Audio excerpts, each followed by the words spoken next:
Hello, good evening mga katambol. So, mao to na ako'y mga old videos nga wala na ako na reel. So, mao ni siya is throwback ni siya, I think last month.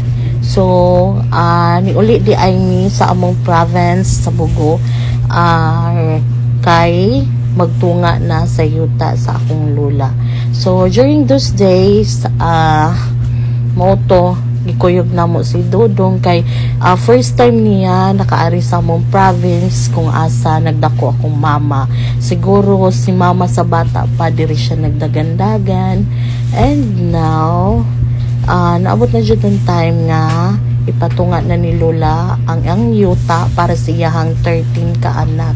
So I just want to thank Lola and Lolo for the unexpected blessings, and also to my mother in heaven na naapagidi ay siya gibilin para namo sa iyang mga anak. So we're so very grateful for everything, labi na sa pagpadako nimo namog tarong, sa pagpa-eskwela.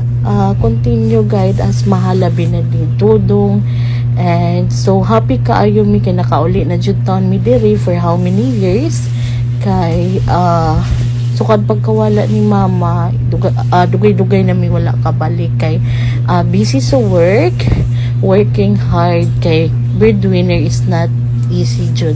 So kung napay yung mama dira guys, mga katambol, please love her, hug her, because time will come na mingawon jud kanila. That's all again. Thank you. Babush.